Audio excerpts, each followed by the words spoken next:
सभी प्रिय दर्शकों, राधे राधे। महर्षि के एक और वीडियो में सभी का स्वागत है। कर पाए मृत्यु तक, तो क्या सिर्फ सच्चे प्रयास मात्र से श्री जी हमसे मिलेंगे? मतलब हम प्रयास करते रहे और बुरी आदतों पे हम काबू, प्रयास क्या करते रहे वो तो भी तो पता होना चाहिए। बुरी आदतों को छोड़ने का। नहीं, इससे कुछ नहीं होता, इससे कुछ नहीं होता। प्रयास शब्द है नाम जप का, भगवत स्मृति का, ब्रह्म चिंतन का, भगवत चिंतन का, तब तो बुरी आदत छोड़ोगे। नहीं तो दलदल में फंसा हुआ आदमी यदि मजबूत आश्रय ना पकड़ पावे तो प्रयास करेगा तो धंसता ही तो चला जाएगा। हमारी बात को समझना, ये संसार एक दलदल है। अगर इसमें भगवान के नाम का सहारा नहीं लिया, भगवान के चरणों का सहारा नहीं लिया, भगवत चिंतन नहीं किया, तो तुम चाहे जितना प्रयास कर लो धंसते चले जाओगे, निकल नहीं सकते। निकला हुआ पुरुष हमें हाथ पकड़ावे और फिर हम प्रयास करें तो एक झटके में निकल सकते हैं। या मान लो जैसे रस्सी का सहारा दे दे या कोई हमें सहारा दे दे तो हम दलदल से निकल पावे। इस मोह रूपी दलदल से, अज्ञान रूपी दलदल से, प्रपंच रूपी दलदल से भगवान के नाम का सहारा, भगवान का सहारा या गुरु का सहारा जब तक हम नहीं लेंगे तब तक नहीं निकल सकते। और सहारा तब माना जाता है जब निरंतर चिंतन किया जाए, तभी प्रयास माना जाएगा। ऐसे प्रयास करो कि मैं कसम खाता हूं अमुक दोष नहीं करूंगा, महीना 2 महीना मुंह भरा फिर गिर जाओगे। माया है, माया है, बहुत बलवती भगवान की माया है। तो नाम जप के बिना हमारा तो हर प्रश्न का उत्तर रहता है नाम जप। नाम जप के बिना तो प्रयास ही क्या, क्या प्रयास। और नाम जप कर रहे हो तो चिंता मत करो, चाहे जितना अधूरा जीवन हो वो भगवान को निश्चित प्राप्त होगा, ये हमारा विश्वास है।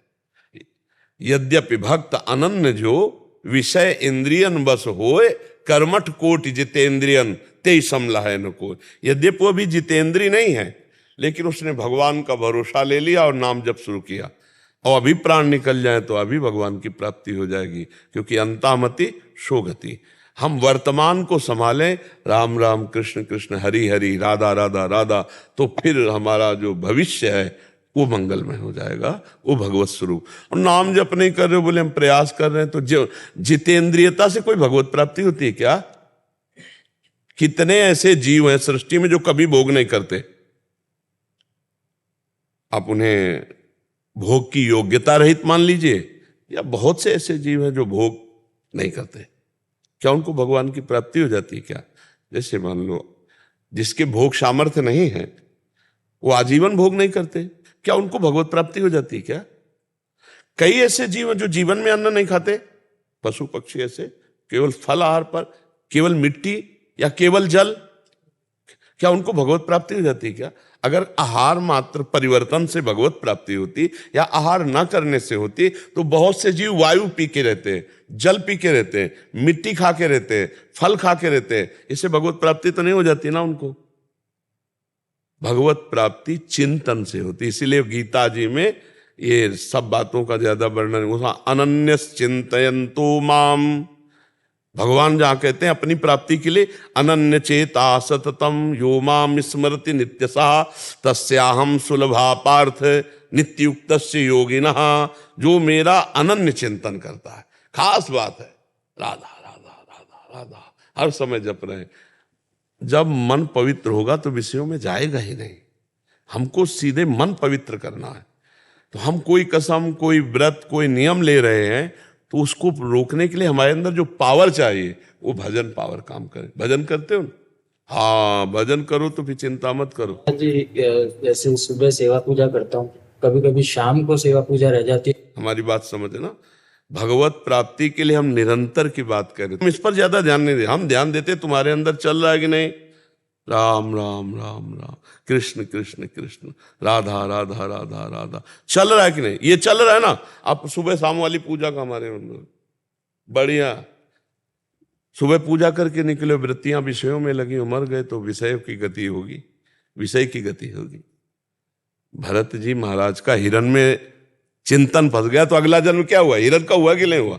हमारी खास बात है, अगर भगवत प्राप्ति करनी, परमानंद प्राप्त करना है तो उठते बैठते चलते फिरते खाते पीते हर समय भगवान का पावन नाम स्मरण कर, बिल्कुल सरल और सहज में भगवत प्राप्ति।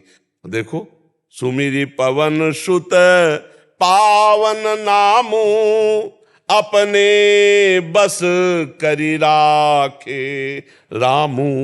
भगवान राम को अपने अधीन कर लिया। राम राम राम राम राम।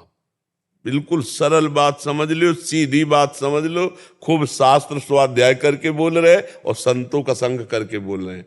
हर समय भगवान का मधुर मधुर नाम चल रहा है। तुमसे बड़ा कोई योगी नहीं, तुमसे बड़ा कोई ज्ञानी नहीं, तुमसे बड़ा कोई तपस्वी नहीं। और नाम छूट गया तो कुछ भी करो, हमें विश्वास नहीं कि भगवत प्राप्ति हो जाएगी, हमें विश्वास नहीं। और नाम चल रहा है तो गारंटी से कह रहे हैं भगवत प्राप्ति होगी। जब पुत्र के बहाने नारायण नाम निकला तो भगवत प्राप्ति होगी। हम जान के नारायण बोलेंगे, हमें भगवत प्राप्ति नहीं होगी। बस ये बात है। ये कलिकाल मलायतन मन कर देख विचार, श्री रघुनाथ नाम बिन नाहि नानाधार। भगवान का नाम जप नहीं तो हम वो खास बात नहीं समझते। 1 मिनट में माया कहां से कहां पहुंचा देती है। देव जी, एक शंका थी, इस जन्म को मैं अपना अंतिम जन्म कैसे करूं? जन्म मरण के चक्कर से मुक्त होना चाहता। हर समय नाम जप, हर समय नाम जप पक्का। कलयुग केवल नाम आधारा, सुमिरी सुमिरी नर उतरहि पारा। नाम लेत भव सिंधु सुखाही, करहु विचार सुजन मन माय। भगवन नाम श्वास श्वास नाम जप चले, दुविधा रहा न कोई। संत जन कह रहे हर श्वास में नाम जप करो, निश्चित भगवत प्राप्ति होगी, दुविधा रहा न कोई। श्वासा श्वासा नाम जप, दुविधा रहा न कोई। नाम श्वास दो बिलक चलत है, इनको भेद न मोह को भावे। श्वास नाम नाम ही श्वासा, नाम श्वास को भेद मिटावे। हो गई भगवत प्राप्ति। पकड़ लो नाम, ना पैसा लगता है और नाम तुम्हें कह रहे हैं कि नहा धो के बैठो, सोच में हो तो भी।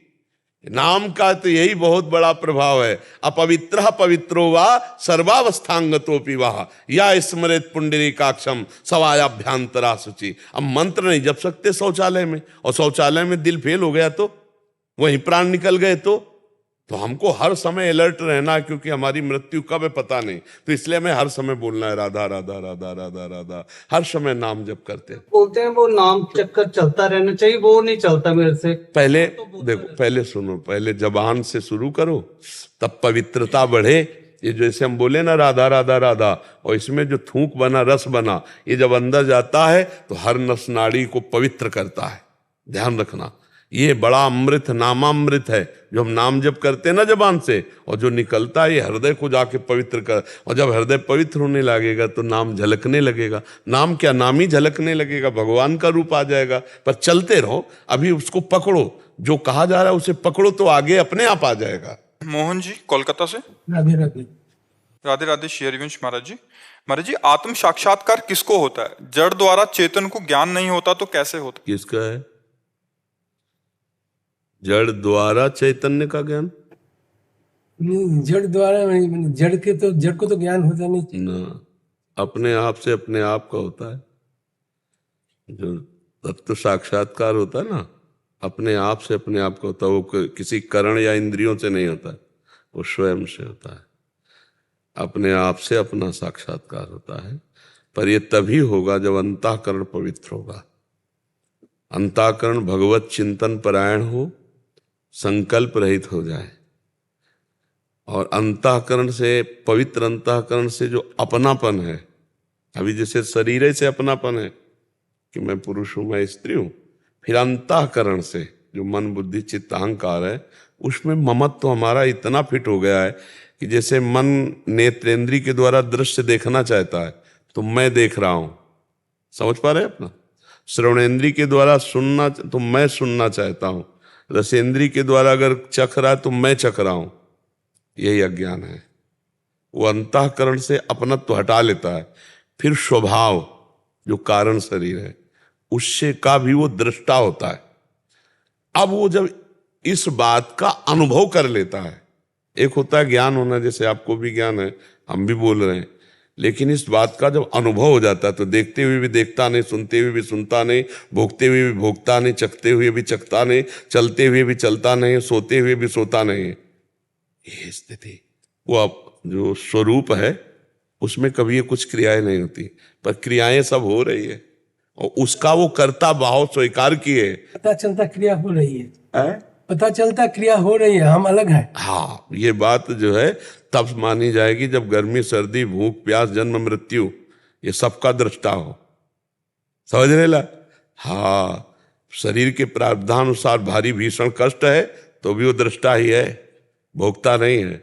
और शरीर को बहुत चंदन आदि लगा के आरती पूजा लोग कर रहे हैं, प्रणाम कर रहे हैं, तो भी वो दृष्टा है। न सुख न दुख न मान न अपमान, किसी भी तरह का कोई द्वंद्व नहीं, कोई इच्छा नहीं, कोई सोच नहीं, कोई विकार नहीं। वो अपने स्वरूप में स्थित महापुरुष है। ब्रह्मभूता प्रसन्नात्मा न शोचति न कांक्षति समा सर्वेषु भूतेषु मद भक्तिम लभते पराम। अपने आप से अपने आप को जाना जाता है।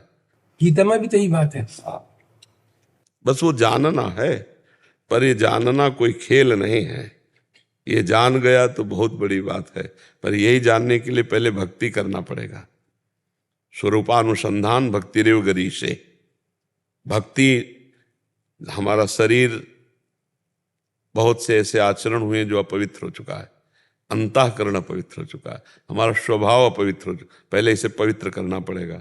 जैसे शांत निर्मल जल तो नीचे क्या दिखाई देगा ना, तो ऐसे अंतःकरण निर्मल और एकाग्र चंचलता रहित, तब अपने आप से अपने आप का बोध होता है। पर अंतःकरण की समता ही स्वरूप बोध को ले जाएगी। अगर अंतःकरण नहीं तो हमारे ममत्व, हमारा अहम, अंतःकरण में एक अहम है, मन बुद्धि चित्त और अहंकार, ये ही अहंकार फांसे हुए है। जो स्वयं में है ना, पता तो चलता है जो अहंकार आ रहा है, ये तो पता चलता है अहंकार आ रहा है। जी। पर जैसे हम सो रहे हैं, हम खा रहे हैं, हम पी रहे हैं, हम चल रहे हैं, हमने ये किया, हमारा ये परिवार, हमारा ये शत्रु, ये हमारा, ये जो व्यवहार है, इस व्यवहार में वो सम अंदर से है। और बाहर से व्यवहार नौटंकी नाटक में जैसे रोल किया जाता है ना, ऐसे रोल हो रहा है, पर वो उससे बिलग है। हर सेकेंड कभी चूक नहीं, उसी तुरीय अवस्था कहते हैं। तो हम लोग को चूक हो जाती है। हाँ, तो अभी अब साधक है ना, सिद्ध थोड़ी है। जब तत्व बोध हो जाएगा तो बात अलग हो जाएगी। साधक हैं, कम से कम अहोभाग्य बनाओ कि ये बात समझ में आपको आ रही भगवान की कृपा से कि आप अलग है और ये चैप्टर अलग है। अब इसमें हम फंस गए हैं, अब इसका साधन है, साधन के बिना बात नहीं बनेगी। तो हम भगवान का नाम जप करें। मानी संख्या ब्रह्म भगवान, जैसे मानी संख्या गुरुदेव। जब सवाल हल करना होता था ना, तो स्कूल में जब थे तो मानी संख्या रखी जाती थी, तो सब परब्रह्म है। तो अब ये हमें जानना है, तो मानी संख्या परब्रह्म गुरुदेव। अब हम गुरुदेव की शरण में गए। भगवान भी गीता जी में नहीं कहते प्रणपातेन प्रश्न, एक जगह हम ब्रह्म भाव किया गुरुदेव में, गुरु साक्षात परब्रह्म। अब उनके उपदेश के अनुसार हम चलने लगे। धीरे धीरे धीरे हमारा हृदय जब पवित्र हुआ, अगर ये ज्ञान ना भी हो तो स्वरूप बोध हो जाएगा। मम दर्शन फल परम अनुपा और जीव पाव निज सहज स्वरूपा। जे भी भगवत साक्षात्कार हो ते भी अपने स्वरूप का बोध हो जाएगा। तो हमें लगता है कलिकाल है, अब सिद्धासन पद्मासन में 3 घंटे तो बैठ नहीं सकते कि आप शरीर को एकाग्र कर सके, और मन बहुत देर तक एक लक्ष्य पे टिका रहे, असंभव। आप देखिए, ईमानदारी वाली बात है ना। हाँ, तो क्या करें? अब हम भगवान की शरण में हो जाएं। 2 प्रकार से भव समुद्र से पार हुआ जाता है, एक तो तैर के ज्ञान के द्वारा, और एक भगवान की शरणागति होकर नौका पे बैठ के जाना। तो हमें लगता है तैरना अब असंभव हो, क्योंकि समय नहीं रह गया और ऐसा साधन नहीं रह गया कि हम भव समुद्र को ज्ञान के द्वारा तैर कर जाएं। और इसमें बड़े बड़े मगरमच्छ हैं, काम क्रोध लोभ मोह मद मत्सर, एक झटके में लील जाएंगे। जो ज्ञानिन कर चित अपरई बरियाई विमोह बस करई। साक्षी पना 2 मिनट में हटा देगी माया, 2 मिनट में और भोग में उतार देगी, बड़ी प्रबल है ना। तब सब गुरुओं के गुरु भगवान श्री हरि, उनका आश्रय ले ले। देखो सनक सनंदन सनातन सनत कुमार ब्रह्मबोध संपन्न महापुरुष है ना, पर हर समय क्या जपते रहते हैं? हरि शरणम हरि शरणम हरि शरणम हरि शरणम। भगवान शिव ज्ञान समुद्र है ना, हर समय भगवान का नाम जप करते रहते हैं, लीला भगवान की कथा अम्बा को सुनाते रहते हैं। तो हमें लगता है भगवान की लीला चरित्रों को सुने, खूब नाम जप करें और दूसरों की सेवा करें, और उस समय अपने को कर्ता ना माने। असत क्रियाओं का तो त्याग कर दे और सत क्रियाओं का कर्ता ना माने तो मोक्ष पदवी रखी रखी है, पर बहुत कठिन है। हर समय देखो चित्तवृत्ति मना कष्टान इंद्रियाणि प्रकृति स्थान कर सती, 5 ज्ञानेंद्रियों के साथ मन भोगों में ही घूमता रहता है। ज्ञान की बात तो दिमाग में है पर प्रयोग में नहीं है। तो दिमाग वाली सी बात तो चलेगी नहीं, प्रयोग वाली सी बात चलेगी। मान लो हर समय राइफल टांगे घूम रहे और शत्रु जब आया तब राइफल भूल गए तो फायदा क्या हुआ? तो ऐसे हर समय ज्ञान की बातें तो कर रहे हैं, जब काम आया, क्रोध आया, लोभ आया, मोह आया तो सब ज्ञान रखा का रखा रह गया, धनुष बाण तूणीर सब भूल गए, तो फायदा क्या हुआ अस्त्र टांगे? तो हम लोग कुछ ऐसे ज्ञानी हैं कि ज्ञान तो है पर समय पर उसका प्रयोग नहीं है। प्रयोग होता है तप के द्वारा, तपस्या, साधना, भजन, इसके द्वारा प्रयोग होता है, तब वो ज्ञान हमारे हर समय जागृत रहेगा। तो हमें लगता है खूब नाम जप करो, अगर हमारी बात समझ में आ जाए, भगवान का खूब नाम जप करो। जितना नाम जप करोगे उतने ज्ञान प्रयोग में आ जाएगा। ज्ञान तो है पर प्रयोग में आ जाएगा, और भगवान का भक्त परम ज्ञानी होता है। देखो हनुमान जी महाराज ज्ञानियों में शिरोमणि है, बुद्धिमताम वरिष्ठम ज्ञानिनाम अग्रगण्यम। गरुण जी भगवान के भक्त है ना, गरुण महाज्ञानी गुण राशि, विश्वामित्र महामुनि ज्ञानी, जिनका चित्त भगवान से जुड़ा। तो सही बात में जो ब्रह्म बोध है, तो सोई जाने जे देहु जनाई और जानत तुम्हें तुम्हें हो जाए। भगवान गुरु रूप से जिसे बोध करा देते हैं उसी को बोध हो जाता है। अन्यथा ज्ञान तो सब वेदांत पढ़ लो, याद कर लो, लेकिन माया पर विजय प्राप्त नहीं कर सकते। जो आकर्षण है माया का, ये भ्रम पैदा कर देता है बड़े बड़े ज्ञानियों को। इसीलिए भगवान की शरण में होकर भगवान का नाम जप करते हुए आराधना करो, तो अंतिम समय भगवान स्मृति बन जाएंगे आपकी। और अंतिम समय भगवान की स्मृति हुई तो आप भगवान और आप का जो स्वरूप है एक है। फिर सवाल हल हो गया, शेष नहीं बचा। इस सवाल में शेष नहीं बचता हल हो गया। सर्वम खलमिदम ब्रह्म। अच्छा बाबा जी, शरणागति और भगवान की इच्छा से हो रहा, दोनों में अंतर है क्या? है कोई भी कर्म करते हैं भगवान की इच्छा से हो रहा है, और शरणागति में अंतर। ये बात शरणागति ही देख पाता है कि भगवान की इच्छा से हो रहा है, पर अपनी इच्छा का जब पूरा भगवान की इच्छा में समर्पण हो जाता है तब माना जाता है। नहीं तो कभी कभी मनी राम जो है भगवान की इच्छा की आड़ में अपनी वासनाओं की पूर्ति कर लेते हैं, समझ रहे? अब भगवान की इच्छा से भोग आ गया, हमने तो चाहा नहीं था, भोग लेते हैं, फंस जाएगा। देखना होगा जब तक अमना नहीं हुआ, इच्छा रहित नहीं हुआ, तब तक भगवान की इच्छा का बहाना लेकर कभी कभी मन हमें विषयों में फंसा देता है। तो अमना होना, इच्छा रहित होना, फिर इसके बाद भगवान की इच्छा को समझना। नहीं तो फिर पापी लोग भी कहते हैं ना कि भगवान की इच्छा के बिना पत्ता नहीं हिलता। गलत है, गलत है। सूर्य के प्रकाश में कभी अंधकार का प्रवेश नहीं होता। जहां राम तहां काम नहीं, और जहां काम नहीं राम। तो कई लोग ऐसे होते हैं जो सत शास्त्रों के वाक्यों का दुरुपयोग कर देते हैं, मनमानी पापाचरण करते हैं। वो कहते हैं भगवान की इच्छा थी तभी ऐसा। भगवान की इच्छा तब जब अपनी इच्छा भगवान की इच्छा में समर्पित कर दिया। अब हमारी कोई इच्छा ही नहीं रही, तो अब भगवान की इच्छा से उसके शरीर का, पर उससे कभी पापाचरण नहीं होंगे, क्योंकि पापाचरण होते स्वेच्छा से, भगवत इच्छा से कभी पापाचरण नहीं होते। तो जो स्वेच्छा का भगवान की इच्छा में त्याग कर चुका है वो तो बहुत बड़ा महापुरुष हो चुका है। अब जो ही प्यारो करे सोई मुहि भावे। अब अपनी इच्छा का पहले विनाश हो, अपनी इच्छा तो देह भाव से कितनी इच्छाएं हैं, इनका पहले समर्पण हो, नहीं तो गलत हो जाएगा ना। हम कभी मन की वासना को भगवान की इच्छा मानकर खेलेंगे तो दुर्गति नहीं हो जाएगी। तो हम मन की पहले निर्मल करें, उसको वासना रहित करें। जा ही न चाही कबहु कछु, तुम सन सहज सने, उसकी फिर जो चेष्टाएं होंगी वो भगवत इच्छा से होंगी। भगवत इच्छा से जो चेष्टाएं होंगी तो हर समय परमानंद में निमग्न रहेगा, क्योंकि वो कर्ता और भोक्ता भाव है नहीं, तो स्वरूपानंद में मगन रहेगा। समझ पा रहे आप? ऋषि दुबे जी मध्य प्रदेश से। श्री हरिवंश महाराज जी, आपके चरणों में कोटि कोटि प्रणाम। महाराज जी, भगवत प्राप्ति में सदकामनाएं कैसे बाधक होती हैं? सदकामनाएं भी बाधक होती हैं क्या? पहले असत कामनाओं का तो त्याग करो, सत कामनाओं के द्वारा असत कामनाओं का त्याग करो, फिर सत कामनाओं के कर्तृत्व भाव का त्याग कर दो, तो भोक्तत्व भाव खत्म हो जाएगा, चाहे नहीं रह जाएगी। सद कामना, सद किसे कहते हैं? तुमने सद को क्या जाना? अच्छी कामनाएं जो हम, नहीं तो अच्छी कामनाओं में यहाँ संसार में सद क्या है? जैसे भगवत कामनाएं। हाँ, भगवत कामनाएं वो सद है। तो सत कामनाओं के द्वारा असत कामनाओं का त्याग करो पहले, अभी तो त्यागी नहीं हो।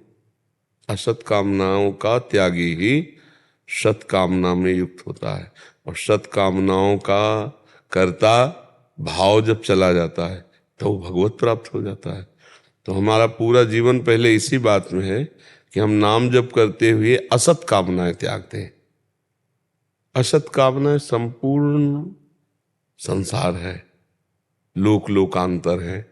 आ ब्रह्म स्तंभ पर्यंतम सर्वम मायामयम जगत सत्यम सत्यम पुनः सत्यम हरिर नामैव केवलम। केवल भगवान का नाम, भगवान का धाम, भगवान की लीला कथा, ये सत्य है। और जगत में जितनी कामनाएं की जाती हैं सब असत है।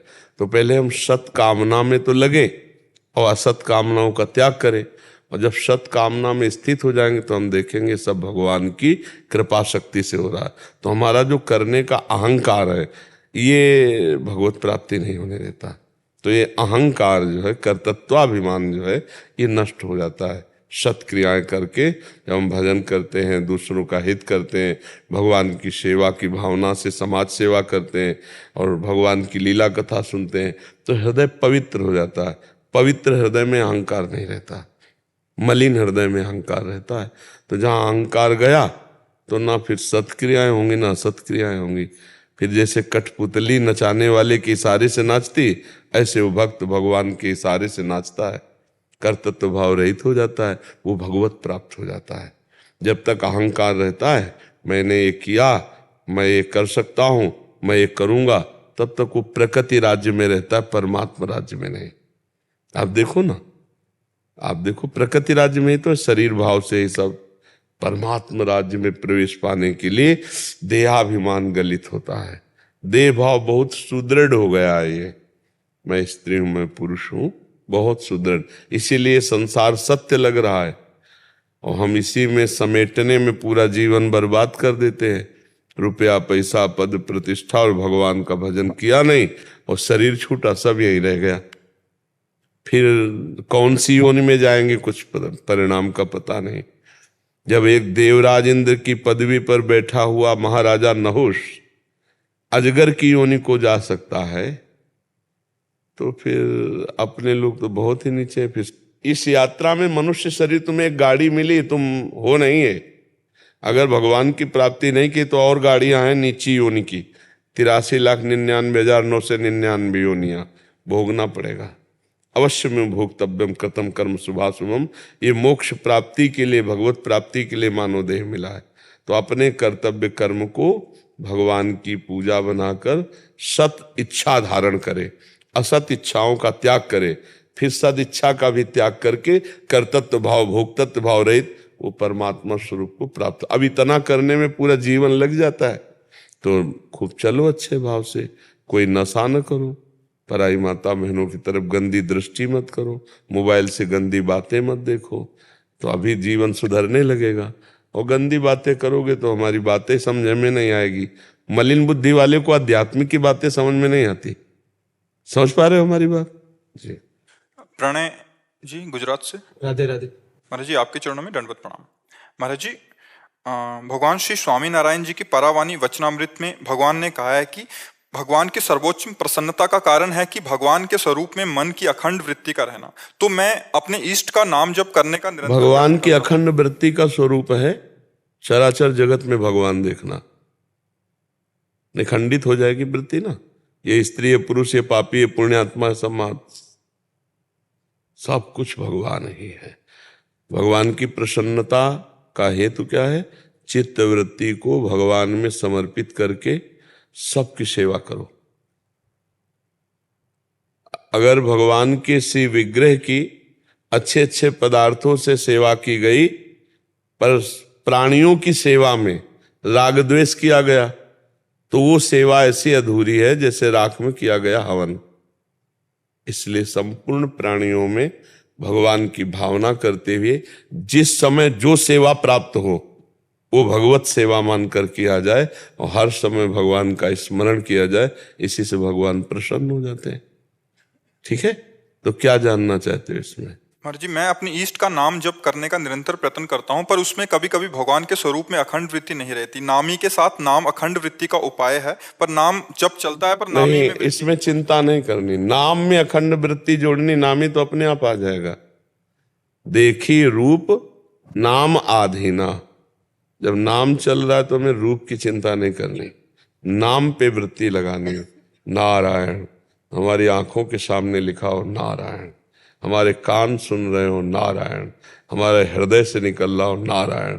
बस इतना तुम संभालो, आगे की सारी बात आ जाएगी। देखना, करके देखना। ठीक है, हाँ, ये हम करी हुई बात कह रहे हैं। पढ़ी हुई एक होती है, एक होती है अनुभव की हुई।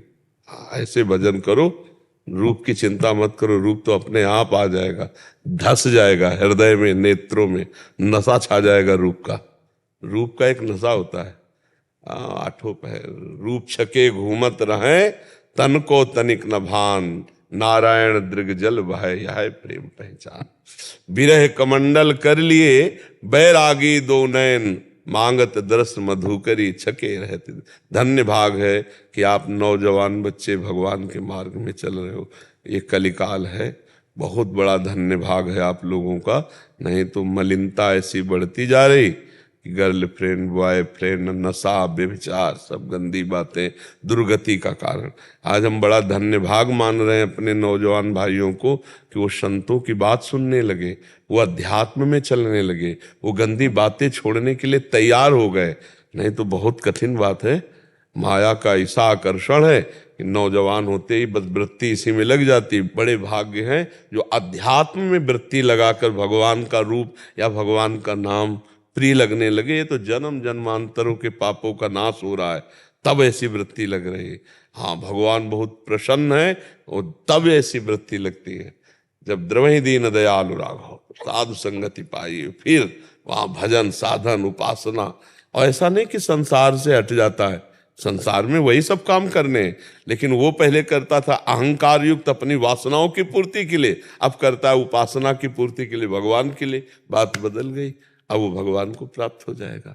ठीक है, सबसे बड़ा धन्यवाद तो गुरुदेव आपका, जो करोड़ों लोगों को आपने मार्ग में चला। इसमें भैया हम कहीं नहीं है।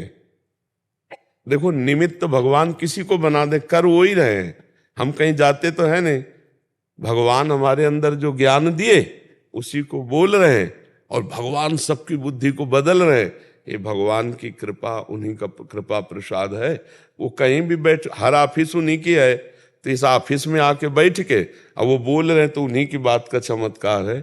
हम में कोई सिद्धि, कोई चमत्कार, कोई ऋषि मुनि, भगवान चला रहे हैं एक कठपुतली की तरह पर्दे के पीछे, और आगे कठपुतली नाच रही तो लोग कह रहे वाह वाह वाह वाह। लेकिन कठपुतली का नाचना पीछे अंगुलियों से है, वो नचाने वाला पर्दे के पीछे है और वो नचा रहा है। वही देखने को प्रेमानंद रूप ये है, वो अंदर बैठा हुआ परमात्मा ही वही बोल रहा है, वही प्रकाश कर रहा है, वही किसी के स्वप्न में जाके उपदेश कर रहा है, किसी की बुद्धि बदल रहा है। वो सब परमात्मा का खेल है।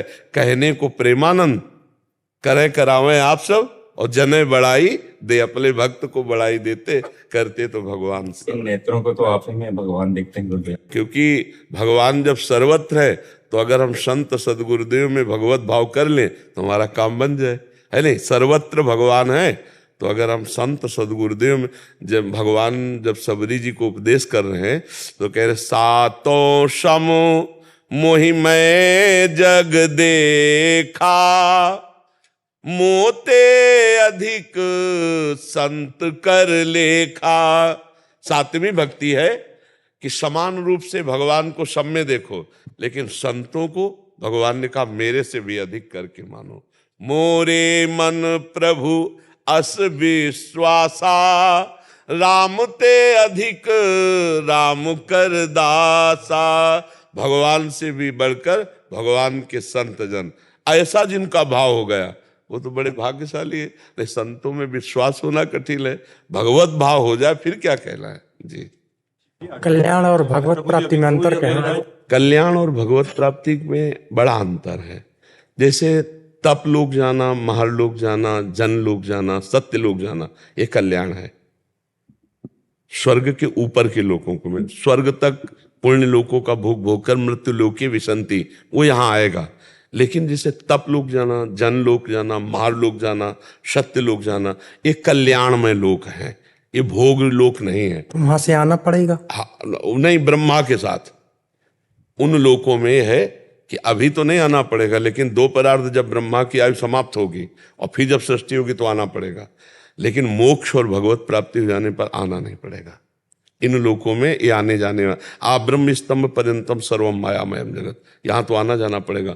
आ ब्रह्म भुवनान लोकान पुनरावर्तिनो अर्जुन, भगवान कह रहे ना गीता में, यहाँ से लेके ब्रह्म लोक तक का आना जाना। पर वो कल्याण हो गया, वो दुखों से अभी छूट गया है, वो परम सुख में निमग्न है, लेकिन उसे आना पड़ेगा सृष्टि चक्र में। सृष्टि चक्र से मुक्त होने के लिए भगवत प्राप्ति या मोक्ष प्राप्त होना अनिवार्य है। तो आपने कहा था कि आर्त और अर्थार्थी जो भक्त होते हैं उनका कल्याण हो जाता है, तो क्या उन्हें मुक्ति? नहीं, मुक्ति शब्द से तो नहीं जोड़ सकते हम, क्योंकि आप भगवान से रुपया मांगे हो तो भगवान क्रम बाई क्रम आपको बढ़ाएंगे, लेकिन आपने भगवान के दर्शन तो चाह नहीं, भगवान से प्रेम चाह नहीं, तो मुक्ति तो नहीं मिलेगी अर्थार्थी आर्त को। धन प्राप्ति के बाद वो जैसे कामना करेगा, अगर वो धन प्राप्ति के बाद फिर भगवान की प्राप्ति की कामना करे तो बात बन जाएगी। लेकिन केवल धन प्राप्ति से उसका कल्याण का मतलब मंगल शुरू हो गया, अब वो दुख निवृत्ति की तरफ बढ़ रहा है, लेकिन उसको भगवत प्राप्ति थोड़ी हो गई। उसके बाद कर तो सकता है ना, धन प्राप्ति के बाद वो अग्रसर। अगर वो भगवान को भूल गया तो फंस जाएगा। भूल सकता है? हाँ, क्यों नहीं भूल सकता है। धन का ऐसा प्रमाद है, इसीलिए तो रोज सत्संग सुना जाता है, भगवान से प्रार्थना की जाती है कि मैं भूल ना जाऊं। आपको उदाहरण दे दें, अक्रूर जी का नाम सुना है, बड़े भागवत थे, महाभागवत थे। समंतक मणि में उनका मन आ गया और सतधन्वा को प्रेरणा की कि सत्राजित को मार डालो, और समंत मणि ऐसा किया। सत्राजित जब मारा गया तो उनका समंतक मणि हमें दे दे, क्योंकि भगवान खोज करेंगे फिर तेरे को मार डालेंगे अगर तेरे पास समंतक मणि निकलेगी। और बात उल्टा हुई कि पहले भगवान ने मार डाला, फिर खोज की समंतक मणि, तो उनके पास थी नहीं। अब सबको हुआ कि समंतक मणि के लिए तो सत्राजित मारा गया, तो आखिरकार उसके पास समंतक मणि निकली क्यों नहीं? तो लगा कि मतलब क्या कपट हो रहा है बीच में। भगवान बलराम जी को और सत्यभामा को लगा कि भगवान ऐसा क्यों बोल रहे हैं कि समंतक मणि नहीं। मतलब एक संशयात्मक वृत्ति भगवान के ऊपर भी चली गई। धन बहुत विचित्र खेल है। भगवान ने बुलाया अक्रूर जी को, अक्रूर जी काशी चले गए थे, काशी में यज्ञ कर रहे थे।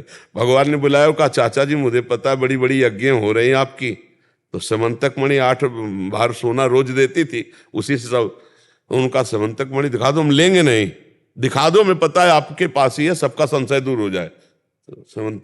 समंतक मणि के कारण भगवान को छोड़कर द्वारिका काशी चले गए थे और समंतक मणि की प्रधानता हो गई। और इंद्रनील मणि श्याम मनोहर ठाकुर जी उनको गौड़ नजर आने पर, ये धन है, ये धन कभी भी भगवान की माया है। भगवान अभी सब हमारी बुद्धि, हम सबकी बुद्धि को मोहे हुई है। अब भगवान से अर्थ मांगे पर उसके साथ प्रार्थना ये कर दे कि आपका विस्मरण कराए तो मत देना, आपकी स्मृति रहे। भगवान तो वैसे तो मांगे ना, वो भगवान सब दे ही रहे, पर अगर मांगे भी तो छूट दे दे कि ऐसा धन ना दे देना कि आपसे दूर हट जाए, आपको भूल जाए। देखो दत्तात्रेय जी को रिझा लिया शास्त्राबाहु अर्जुन ने, खूब धन संपत्ति ऐश्वर्य सब प्राप्त किया और चढ़ गया अभिमान, तो जमदग्नि जी का कितना बड़ा अपमान किया। और यहाँ तक कि फिर उनके पुत्रों ने गला, तो फिर 21 बार हर्षे से भगवान परशुराम जी ने। तो ये बहुत विचित्र भगवान की माया है बच्चा। ध्रुव जी को दिया, विभीषण जी को दिया, तो उनके ऊपर नजर भी तो रखते थे भगवान। वो बात मांगा नहीं, ध्रुव जी ने ये संकल्प मन से किया था कि मैं भगवान से वो पद प्राप्त करूंगा। राजपद के लिए विचलित हुए थे, पर कहा था वो परम पद प्राप्त करूं जो हमारे बाप बाबा को भी नहीं मिला। लेकिन जब भगवान मिले तब मांगा नहीं। आप पढ़ के देख लेना। करदम ऋषि ने जब भगवान से 10,000 वर्ष तक तपस्या करके मांगा, तो आप सोचो 10,000 वर्ष भगवान में चित्तवृत्ति रखने वाला कामांध पुरुष नहीं होता। जब देहूति जी मिली तो स्पर्श भी नहीं किया। आप पढ़ के देखना, भाव में डूबे रहे। जब देहूति जी ने कहा कि आपका गृहस्थाश्रम का जो फल है वो तो वंचित हो रहा, प्रभु आप हर समय ध्यानस्थ रहे, तब योग से कैसा विमान रचा था, पढ़ा तुमने? 9 खंड का। और कई रूप में हुए थे करदम जी? 9 रूप में। और फिर संतति प्रकट की, तब भगवान ने उनकी तपस्या से रीझ कर अपने आप पुत्र रूप में आकर उपदेश दे करके कपिल देव जी के रूप में देहूति और करदम जी दोनों को भगवत प्राप्ति कराई। नाम जप के द्वारा जो धन प्राप्त होगा, हाँ, धन भी प्राप्त होगा, भगवत प्राप्ति भी हो जाएगी, पर नाम न छूटे तब, है नहीं? पर नाम जप करते हो दोनों चीजें प्राप्त हो जाएगी। संतोष झा जी। जय श्री राधे। जय श्री राधे। महाराज जी, ध्यान की पराकाष्ठा क्या है? ध्यान की पराकाष्ठा है ध्यान न रहना। अपना स्मरण करने की जो वृत्ति है, मैं ध्यान कर रहा हूं, ये भी ध्यान न रह जाए। ये ध्यान की पराकाष्ठा है कि ध्यान का कर्ता ही न रह जाए।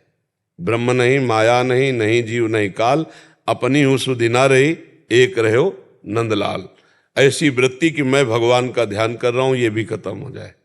केवल भगवान ही भगवान, मैं ध्यान कर रहा हूं ये नहीं, केवल ध्यान। त्रिपुटी का लय हो जाना ही, ध्याता, ध्यान और ध्येय। ध्येय प्रभु, ध्यान क्रिया और ध्याता मैं, इस त्रिपुटी का लय हो जाए। केवल ध्याता ध्येय में समर्पित हो जाए, भगवत स्वरूप। अब ये आखिरी चरम सीमा है, इसके आगे त्रिपुटी का लय हो जाना ही, अर्थात मैं भगवान का ध्यान कर रहा हूं, ध्यान रूपी क्रिया और मैं दोनों का समाहित हो जाना, केवल भगवान। ये आखिरी ध्यान की स्थिति है। समझ पाए आप जी? राहुल जी। राधे राधे महाराज। राधे राधे, प्रणाम महाराज जी। महाराज जी, जीविका उपार्जन तथा पारिवारिक एवं सामाजिक दायित्वों का निर्वाह करते करते प्रतिदिन न तो समय बचता है और न ही शक्ति, तो उसी को भगवान को समर्पित कर दो। और बीच बीच में नाम जब कोई भी काम शरीर से जब होता है तो मन का डबल पटरी पे चलना होता है। मन का कार्य है ये, वो 2 लेके चलता है, 2 कार्य करता है। आप देखो, एक कार्य आपका सहयोग करेगा बाहरी, वो आंतरिक वो एक कार्य करता रहता है। देखा कभी आपने ऐसा? आप लोगों ने पकड़ा है मन को डबल कार्य करते हुए, है नहीं? वो डबल कार्य ज्यादा पसंद करता है। एक मान लो आप माला जपना शुरू करो तो उसमें भी सहयोग करेगा, राधा राधा राधा कहेगा, इसके बाद तुरंत निकल जाएगा अपना कार्य करने। तो जब आप सांसारिक कार्य कर रहे हैं तो एक कार्य तो ये हो गया, और जो उसका डबल वाला कार्य है उसको स्मरण में फंसा दो। भगवान ने गीता जी में कहा, माम स्मर युद्ध च, युद्ध से बढ़कर गृहस्थी का तो कार्य होता नहीं। युद्ध सबसे बड़ा खतरनाक कार्य होता है, अपने प्राणों को बचाना, दूसरे के प्राणों को लेना। युद्ध में तो तभी विजय प्राप्त होती। माम स्मर युद्ध च, मेरा स्मरण करते हुए युद्ध कर। तो क्या गृहस्थी के कार्य करते हुए भजन नहीं हो सकता? हम वो बैठने वाला भजन नहीं कहते, माला वाला भजन नहीं कहते, हम अंदर के सुमिरन वाला भजन करते। राधा राधा कृष्ण कृष्ण राम राम राम। क्या ऐसा नहीं किया जा सकता है? बस आप चिंता मत करो, अगर इसको तुम कर लो सुमिरन अंदर, तो बाहर की कोई भी क्रिया हो वो भगवत प्राप्ति कराएगी, धर्म विरुद्ध ना हो। बस यही बड़े बड़े योगियों को भ्रम था श्री रैदास जी के प्रति। वो माला लेके नहीं बैठते थे, वो अपना कार्य करते थे, कठौता और अपना जो उनकी जीविका का कार्य था। कठौता का पानी ना बड़े बड़े सिद्धों के दिमाग जो है ना आश्चर्यचकित कर दिए, क्योंकि वो कहते थे मन चंगा तो कठौती में गंगा। हर समय नाम जप करते रहते हो, अपना कार्य करते रहते। हमें लगता है बड़े बड़े महापुरुषों के चरित्रों को पढ़कर अलग से कोई भक्ति करने की जरूरत नहीं है। अगर आपका चित्त भगवान के चिंतन में लग जाए और कर से कर्म करो विधिनाना और मन रखो जहां कृपा निधाना, इससे बढ़िया भक्ति क्या हो सकती है? आप हल जोत रहे हो, आप व्यापार कर रहे हो, आप ऑफिस में हो, अंदर चल रहा है राधा राधा, और बाहर से अवसर पड़ा, बात कर रहे हैं, सेवा कर रहे हैं। आप जैसा महान भक्त कोई जान ही नहीं पाएगा। रावण नहीं जान पाया था विभीषण भक्ति कर रहा है, लेकिन अंदर हर श्वास में भगवान का नाम। लंका में रह के भक्ति कर ली विभीषण जी ने। रावण के मंत्री भी थे और भाई भी थे, और लंका में रह रहे थे। लंका निश्चर निकर निवासा, यहाँ कहाँ सज्जन कर बास, वहां भक्ति कर ली। तो हमें लगता है गृहस्थी में बहुत बढ़िया भक्ति हो सकती है। क्यों, आपको क्या डिस्टर्ब है? भक्ति के अलावा जैसे आप कोई कार्य करना चाहते हैं, हम कहते क्यों करना चाहते हो? कहने का मतलब कि एक देखो, पहले बात समझो, गृहस्थी में अगर हमारी भाषा को समझ पाओगे तो तुम्हारी सारी चिंताएं खत्म हो जाएंगी। आपको भगवान ने सेवा दी, पत्नी पुत्र परिवार जो भी हो आपके सदस्य, कमाओ और उनका भरण पोषण करो, ये भगवान की सेवा है। अब अगर आपके पास 10 रुपया बचता है तो आप किसी भूखे बीमार की सेवा में लगा दो, नहीं तो लगाने की जरूरत नहीं है, क्योंकि आपको पहले से दे रखा है सेवा। बूढ़े माता पिता पत्नी बच्चा पढ़ाना लिखाना, ये आगे कामना नहीं करनी चाहिए मुझे यज्ञ करना। वो तब होती कामना जब आप उनकी सेवा को भजन न मान करके अपनी भोग विलासता मानेंगे। तो ये होगा, थोड़ा पुण्य तो कर लेना चाहिए, थोड़ा तीर्थ याटन कर। यदि माता पिता के चरणों की सेवा में हो, नाम जप कर रहे हो, पत्नी परिवार की सेवा, वही तीर्थ हो। माता पिता की सेवा के ही प्रभाव से प्रभावित होकर विट्ठल भगवान आज जो बैठे ना महाराष्ट्र में, पुंडरीक, वो माता पिता की सेवा से आए थे। तो अगर पत्नी में भगवान, पुत्र में भगवान, माता पिता में भगवान मान के हम सेवा कर रहे हैं, तो परिवार रूपी सेवा से बढ़कर कोई यज्ञ नहीं है। हमें और यज्ञ करने की क्या जरूरत है? अगर हम 8 पैर सेवा में लगे तो मुझे तीर्थयाटन जाने की जरूरत नहीं। मैं नाम जप कर रहा हूं इसलिए मुझे कोई दान पुण्य की जरूरत नहीं। ज्यादा है तो इस परिवार की सेवा से ज्यादा है तो हम दूसरे परिवार की सेवा में लगा देते हो, नहीं है तो 25 पैसे खर्चा करने की जरूरत नहीं, उन्हीं की सेवा में लगो। समझ पा रहे हो आप हमारी बात? समस्या क्या है? कुछ नहीं, सोच की समस्या है। अगर हमारा सोच ठीक हो जाए तो समस्या क्या है? आप अपना मानोगे तो दान देने का मन आएगा, और आप भगवान का मानोगे तो दान देने का क्या मन आएगा?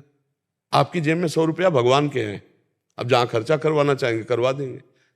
अगर आप मानते हो कि 100 रुपया मैं खर्चा करता हूं तो मन में आएगा 10 रुपया दूसरों के लिए खर्चा करें, क्योंकि मानवीय बुद्धि फिर ऐसा निर्णय करेगी। और जब घर भगवान का, संपत्ति भगवान की, परिवार भगवान का, मैं भगवान का, भगवान की सामर्थ्य से मैं सेवा करता हूं, जो भगवान ने मुझे परिवार दे रखा है, और राम राम राधा राधा जपता हूं, कृष्ण कृष्ण जपता हूं, कोई परेशानी। ये बड़ा आनंद का जीवन है। बस एक चौपाई समझ लो, नाथ सकल संपदा तुम्हारी और मैं सेवक समेत सुत नारी। नाम जप करो, बहुत आनंद है। क्या समस्या है? समझ पा रहे ना? हम जब भगवान से अलग होकर कुछ अपनी बात मान करके करते हैं तो फिर समस्या आ जाती है। फिर वो दान पुण्य करने का, तीर्थयात्रा कुछ करने की जरूरत नहीं। परम तीर्थ है हर समय जो नाम जप कर रहा है, अपने परिवार की सेवा में लगा हुआ है, सब तीर्थ ही है, सब मंगलमय है। भगवान की आज्ञा का पालन करने से बढ़कर कोई पुण्य नहीं है। अच्छा, थोड़ा आप दान पुण्य करें और भगवान की आज्ञा के विरुद्ध पापाचरण कर रहे हैं तो क्या भगवान मिल जाएंगे? क्या आपकी उन्नति हो जाएगी? बिल्कुल नहीं। उड़िया बाबा जी महाराज बड़े सिद्ध महापुरुष थे। एक गृहस्थ के यहाँ गए तो दरवाजे पर बैठा हो ऐसा तेजस्वी पुरुष, तो उन्होंने कहा कि बाबा ऐसा तेज तो हम जल्दी देखा नहीं बड़े बड़े साधकों में, फिर आप? तो उन्होंने कहा कि संतान उत्पत्ति के बाद आज तक मैं ब्रह्मचर्य हूं, निरंतर नाम जप करता हूं, असत्य भाषण नहीं करता, और दूसरों की सेवा जो मिल गई उसे भगवत मान करके करता हूं। तो उनका तुमसे बड़ा संत कौन हो? तेजस्वी, तेज उनके झलक रहा था। सच्ची मानिए, गृहस्थी और विरक्ति का मार्ग है। आप अपने मार्ग से सही चलो, हम अपने मार्ग से सही चले तो दोनों को एक ही भगवान मिलेंगे। आपको भोग भोगते हुए भगवान मिलेंगे, हमें योग से भगवान मिलेंगे, क्योंकि आपको भगवान ने सृष्टिजनक पूजा दी है। तो आप अपने हिसाब से चले, हम अपने हिसाब से, तो दोनों को हम तुम्हारे हिसाब में चले गए तो बर्बाद हो गए, और तुम हमारे हिसाब में आ गए तो बर्बाद हो गए। समझ आए? निवृत्ति मार्ग हमारा, प्रवृत्ति मार्ग आपका, दोनों का मार्ग हमारे प्रभु के हैं, और दोनों हम जब पहुंचेंगे तो अपने बाप के पास ही पहुंचेंगे। हाँ, हम पुत्र हैं दोनों, उन्हीं के, एक निवृत्ति एक प्रवृत्ति, और दोनों भगवान को प्राप्त होंगे। तो आनंद समझ में आ गया ना? मन प्रसन्न हुआ ना? हाँ, क्योंकि कुछ उलझन नहीं रखनी, सुलझना है।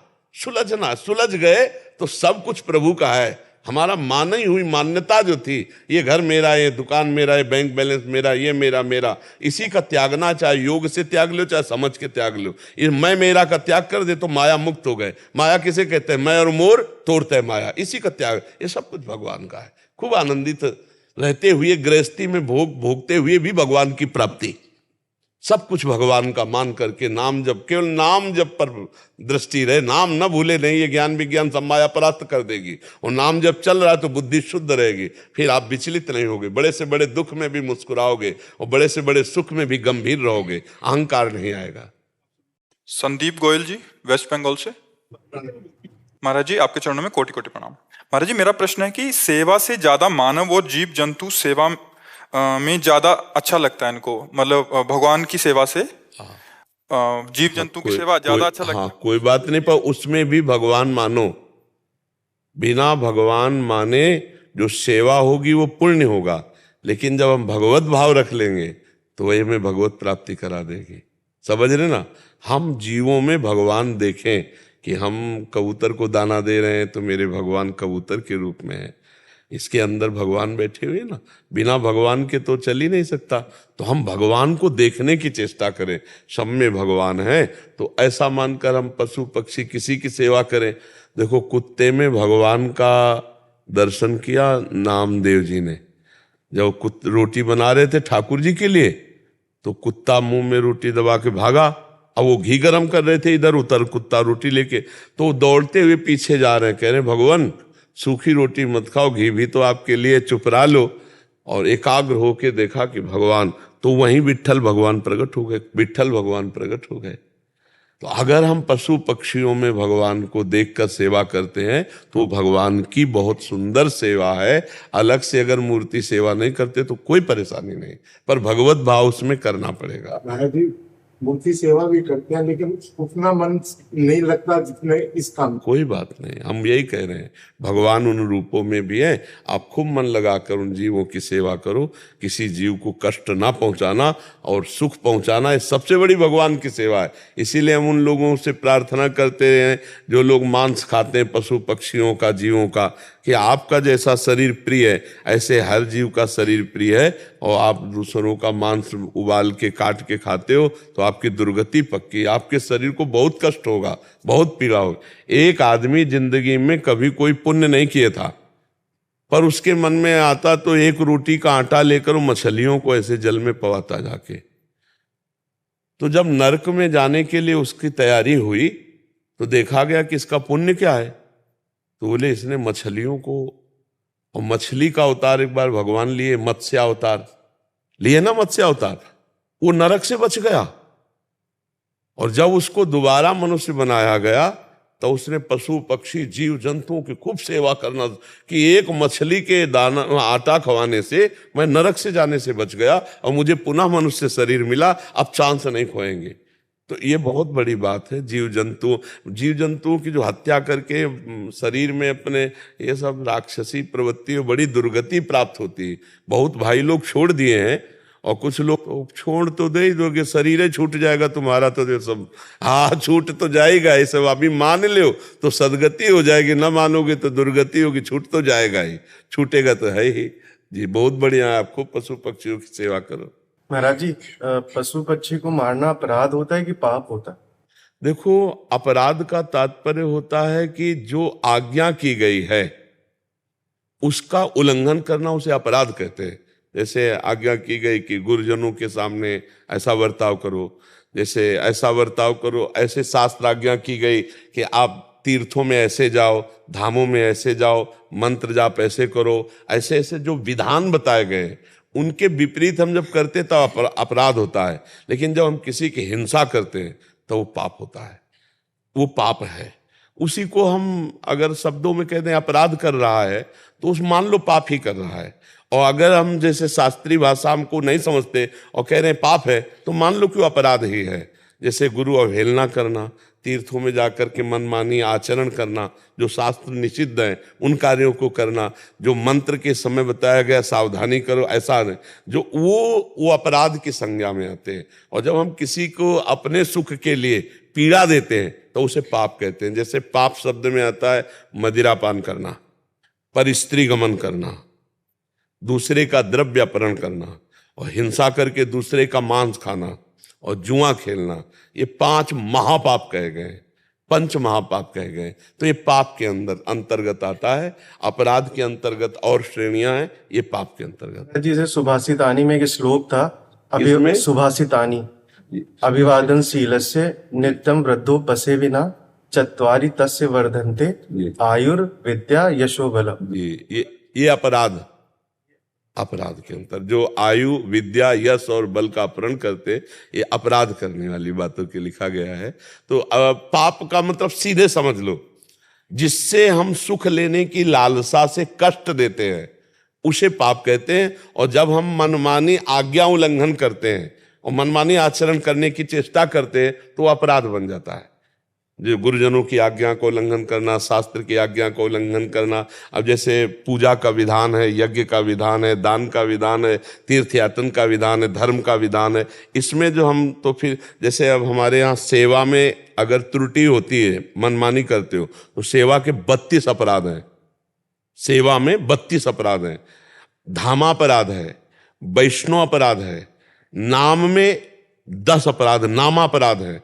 ये सब अपराध के अंतर्गत आते हैं। जिनको आज्ञा की गई कि ऐसे चलो तो आप ऐसे ना चल के मनमानी किए तो अपराध। लेकिन जो सुख की लालसा से शराब पीना, परस्त्री गमन करना, काट करके जीवों को खाना, जुआ खेलना, छल हिंसा, चोरी करना, ये सब पाप के अंतर्गत आता है।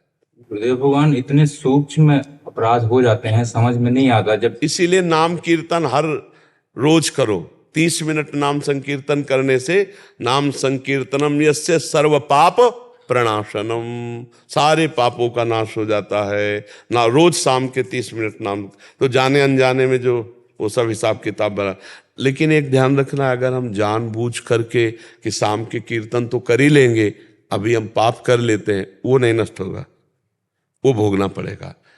अब हमसे चूक हो गई या हमारा दिमाग फेल हो गया, हम शासन में नहीं रख पाए, कोई गलती, वो सब क्षमा हो जाए। और एक होता है जानबूझ के उत्साहपूर्वक प्लानिंग के साथ पाप करना, और फिर ये प्लानिंग हमारी है कि शाम के तो नाम कीर्तन कर ही लेंगे, तो वो नामापराध के अंतर्गत आ जाता है, फिर उसे भोगना पड़ता है। रिंकी झा जी। राधे राधे महाराज जी, आपके चरणों में कोटि कोटि प्रणाम। महाराज जी, संसार जीवन में हर मनुष्य को लगता है कि वो जो कर रहा है वो उचित है, धर्म के हिसाब से क्या सही है, ये ज्ञान मनुष्य को कैसे हो? शास्त्र तस्मात् शास्त्रम प्रमाणम ते कार्यो व्यवस्थित हो। भगवान ने गीता जी में कहा है कि क्या कार्य है और क्या कार्य, इसके लिए शास्त्र ज्ञान होना अनिवार्य है। अब शास्त्रों का तो ज्ञान है नहीं, तो संतों का संग करें। जो भगवत प्रेमी महात्मा जन है वो शास्त्रों की सार बात बता देते हैं। और हम आपको एक सार बात बता दें कि धर्म और अधर्म को किसी से पूछने की जरूरत नहीं।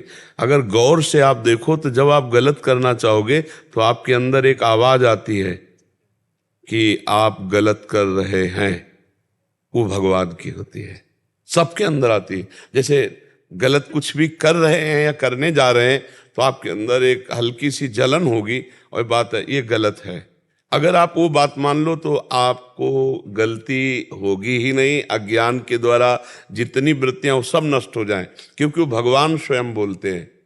सबको ऐसा अनुभव होता है ना, जब हम कोई भी छोटी सी छोटी गलती करने जा रहे होंगे, हमें पता हो या ना पता हो, तो हमारे अंदर से एक आवाज आती है, क्योंकि हृदय में भगवान बैठे हैं, ये गलत है, फंस जाओगे, दुख भोगोगे, ये बहुत गलत है। लेकिन मन बहुत प्रबल होता है, कहता है कुछ नहीं। बिल्कुल सही बोल रहे हैं। हाँ, मन वो कहता है ना कि नहीं नहीं कुछ नहीं होने वाला है, और फिर जब फंस जाता है तब कहता है यार मेरे अंदर बात आई थी कि यार ना करो, पर मैं माना नहीं वैसा। तो हमें लगता है कि शास्त्रों तक पहुंच हमारी है नहीं और सबको संत संग मिलता नहीं, तो अगर अपने हृदय के भगवान की बात माने। पर मन और भगवान की अलग अलग होती बात। भगवान की बात बहुत धीमी होती है और मन की बहुत जोर की होती है। और कहीं मन की बात को भगवान की बात मान मत लेना, नहीं तो वो और फंसा देगा। यही निर्णय करना थोड़ा कठिन होता है। वो सूक्ष्म आवाज एक होती है, बहुत धीमी, ए गलत दिशा में जा रहे हो, पर मन आपको बढ़ाता ले। अगर वहीं रुक जाए तो फिर जीत गया। पर 100 में हमें लगता है एक ही कोई अगर सुन पाए और जान पाए और मान पाए, नहीं तो सब प्रवाह में बहते रहते हैं और अंदर से भगवान बोलते रहते, कोई नहीं सुनता है। और अगर उनकी बात सुन ले तो और ज्ञान जानने की जरूरत नहीं, अंदर ही तुम्हारे सारा ज्ञान है। वो अपने आप एक बात मान लोगे तो 2 बात मानने की सामर्थ्य आ जाएगी, 2 बात मान लोगे तो 100 बात मानने की सामर्थ्य आ जाएगी, और एक बात की अवहेलना करोगे तो सब बातों की अवहेलना होती चली जा रही। हम लोग अवहेलना वाली लाइन में खड़े हैं, मानने वाली लाइन में नहीं खड़े। तो अब फिर इसके लिए हमें बाहर जाना पड़ता है। अंदर के भगवान की बात ना माने तो फिर शास्त्र की बात और संतों की बात, यार संत कह रहे नरक भोगना पड़ेगा और बार बार वो कह रहे थे तो हमको डरना चाहिए, हम मान ले। मन की बात माने तो नरक पहुंचा दे, ये ऐसा गलत सहयोगी हमारा है सहयोगी हमारा, सहयोगी है। क्योंकि अगर वो सहयोग ना करता तो यहां भी नहीं आते। अब सहयोग कर रहा है वो, अगर सही सहयोग ना करे तो यहां नहीं आप बैठते। पर गलत सहयोग उसका जो है वो बहुत खतरनाक है। गलत बात पे उसका विरोध करना अपने लोगों को सीखना चाहिए। सही 100 में ऐसा नहीं कि 100% वो केवल गलत ही सलाह देता है, बढ़िया भी सलाह देता है। हाँ, दान पुण्य का भी कहेगा, ठाकुर जी के दर्शन पर है बहुत चतुर आदमी, वो आपको थोड़ा सा सपोर्ट दे के फिर अपना सपोर्ट चाहता है, और वो जो करवाता है तो सब लोग जान ले वो क्या करवाता है। सबका हृदय और सबका मन है कि अगर मन वाली रजिस्ट्री खुल जाए कि देखो भैया क्या क्या कमाया है, तो लगे कितना गंदा आदमी। और हम सब वो ऐसे ही है, ऊपर से ऐसे। ये तो भगवान कहते, भगवान ने क्या किया? अरे भगवान ने बड़ी कृपा की, बचपन से लेके अभी तक की देखो, अगर पूरा हिसाब हो जाए तो क्या हो जाए। सोचो, बचपन से अभी तक की जो हमने गलतियां की, उनमें से एक गलती का है कि पूरे जीवन जेल काटने हो गए, पूरे जीवन। और भगवान ने सब छुपा दिया, सब बचा दिया। अब तो चल दे भगवान की तरफ, अब तो एहसान मानो भगवान का, मनुष्य जन्म दिया, सब व्यवस्था दी, और हम गलती पे गलती कर रहे हैं, वो कृपा पे कृपा कर रहे हैं। तो हमारी हर बात भगवान की विपरीत जा रही, उनकी अवहेलना कर रहे हैं, शास्त्र की, संत की, भगवता, फिर भी हमें सुखी रख रहे हैं। वायु मिल रही फ्री, पृथ्वी में रह रहे, आकाश जल, ये जो भगवान की व्यवस्था सब फ्री व्यवस्था है नहीं? तो हम कम से कम अपने भगवान की आज्ञा पालन करें, भगवान का नाम जप करें, तब हम मन के विपरीत चल पाएंगे। नहीं तो मन के विपरीत चलना बहुत कठिन। अगर वो ठान ले कि आज ये करना है तो करवा के माने वो बहुत जोरदार है। अगर नाम जप है तो फिर रुक जाओगे। राधा राधा राधा राधा राधा पीना है नहीं, राधा राधा मना किया। अगर हम वृंदावन के बात सुन करके कसम खा लिए नहीं राधा राधा, अब नहीं, हम मर सकते लेकिन पी नहीं सकते, राधा राधा राधा, वो शांत हो जाएगा। कई बार आपको प्रेरित करेगा फिर शांत। अगर भजन नहीं है, मन फुसला के ले जाता है और फिर गिरा देता है। इसलिए मन की बात और भगवान की बात दोनों को अलग अलग समझना होगा।